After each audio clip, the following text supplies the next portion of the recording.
Hello friends, কেমন আছেন সবাই? মিতাস রেসিপি বাংলাতে সবাইকে স্বাগত জানাই। আজ শেয়ার করছি দারুণ টেস্টি এবং মুচমুচে একটা নাস্তার রেসিপি, যেটাকে খুবই কম সময়ের মধ্যে খুব সহজেই বানিয়ে নেওয়া যায়। আর এই নাস্তাগুলো আমি লাউ দিয়ে তৈরি করেছি। লাউ এমন একটা সবজি, ছোট থেকে বড় অনেকেই খেতে চায় না। যদি এইভাবে নাস্তা বানিয়ে দেন তাহলে কিন্তু অনায়াসে খেয়ে নেবে। আর অনেক সময় কি হয়, বাড়িতে হঠাৎ অতিথি চলে আসলে খেতে দেওয়ার মতো কিছুই থাকে না, তখন যদি ঝটপট করে এইরকম কিছু সবজি পড়ে থাকে ফ্রিজে, এই নাস্তার রেসিপিটা বানিয়ে দিতে পারেন। তো এখানে আমি 250 গ্রামের মতো লাউ আর দুটো ছোটো সাইজের গাজরকে একদম সরু করে গ্রেট করে নিয়েছি, দেখতেই পাচ্ছেন। তারপর গ্রেট করে রাখা লাউ আর গাজরটা একটা মিক্সিং বাউলের মধ্যে ট্রান্সফার করে নিচ্ছি। আর এই নাস্তাগুলো বাঁধাকপি, ফুলকপি, কাঁচা আলু, মটরশুঁটি এরকমের ধরনের সবজি দিয়েও তৈরি করা যাবে। তারপর এর মধ্যে অ্যাড করে দিয়েছি একটা বড় সাইজের মোটা করে কেটে রাখা পেঁয়াজ, দুটো কাঁচা লঙ্কা কুচি ঝালের জন্য, আর বেশ কিছুটা ধনেপাতা কুচি। তারপর নিয়েছি 4 কোয়া রসুন। রসুনটাকে এভাবে গ্রেট করে অ্যাড করব। আর যদি রসুন না খেতে চান তাহলে স্কিপ করতে পারেন।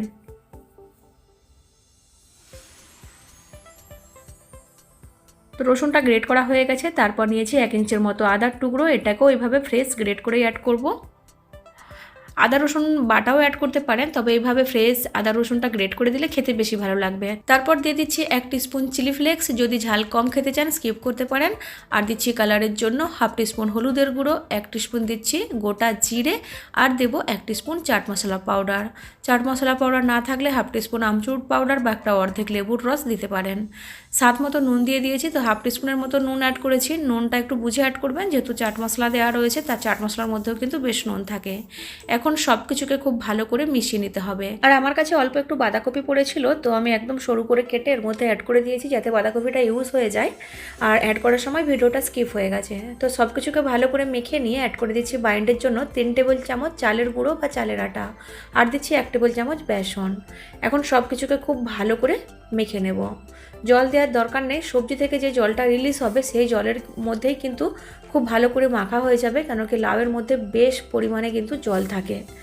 তো শুরুর দিকে একটু শুকনো শুকনো মনে হবে, কিন্তু যখন ভালো করে সবজিগুলো জল ছেড়ে দেবে আর একটু চেপে চেপে মেখে নিলেই মিশ্রণটা ঠিক কিন্তু এরকম হয়ে যাবে। আমি কিন্তু একটুও জল অ্যাড করিনি, দেখতেই পাচ্ছেন মিশ্রণটা আগের তুলনায় কতটা লুজ মনে হচ্ছে। তো এইভাবে মিশ্রণটা তৈরি করে নিতে হবে। এখন আমি নাস্তাগুলো শেপ দিয়ে দেব। বেশ কিছুটা মিশ্রণ হাতের মধ্যে নিয়ে প্রথমে মুঠো করে চেপে চেপে গোল করে নেব, অন্য হাতের তালুতে ফেলে এইভাবে একটু পাতলা করে দেব। তারপর সাইডগুলোকে চেপে চেপে এক সমান করে দেব। তো খুবই সহজেই এরকম একটা নাস্তা শেপ দিয়ে দিতে পারবেন। তো এইভাবেই আমি বাকি নাস্তাগুলো গড়ে নিচ্ছি। আপনি নিজের পছন্দ মতো নাস্তার সাইজ আর শেপ দিয়ে নিতে পারেন। আর শেপ দেওয়ার সময় কিন্তু হাতের মধ্যে একটুও লেগে যাবে না, খুবই সহজেই নাস্তার শেপ দিয়ে দিতে পারবেন। হাতের মধ্যে তেল লাগানোর দরকার নেই, এমনি কিন্তু খুবই ভালোভাবে শেপ দেওয়া যাবে। তো সব নাস্তাগুলোই গড়ে নিয়েছি, এখন এগুলো আমি ভাজা করে নেব। ভাজার জন্য একটা প্যানের মধ্যে আমি 3 থেকে 4 টেবিল চামচ তেল গরম হতে বসিয়ে দিয়েছি। খুব বেশি তেল দেওয়ার দরকার নেই। আর তেলটা ভালো করে গরম হয়ে গেলে এক একটা নাস্তার পিস তেলের মধ্যে অ্যাড করে দিচ্ছি। তো প্যানের মধ্যে যতটা জায়গা ছিল সেই হিসেবে আমি নাস্তা অ্যাড করেছি। শুরুর থেকে আমি গ্যাসের ফ্লেমটাকে একটু মিডিয়াম টু হাইতে রাখবো।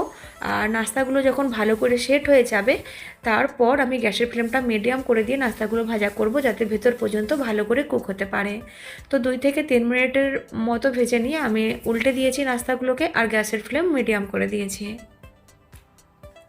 তো একটু সময় নিয়ে ভেজে নিতে হবে। আর খুব বেশি তেল শুষে নেবে না, এই নাস্তাগুলো খুব কম তেলের মধ্যে ভাজা হয়ে যাবে। তো দেখতেই পাচ্ছেন উল্টে পাল্টে আমি একদম গোল্ডেন ক্রিস্পি করে ভেজে নিয়েছি। এখন তেল থেকে তুলে নিচ্ছি একটা বড় ছাঁকনির মধ্যে, আর এইভাবে বাকি নাস্তাগুলো ভেজে নেব। তো এখন সব নাস্তাগুলো ভাজা হয়ে গেছে, পরিবেশন করেছি টমেটো কেচাপের সাথে।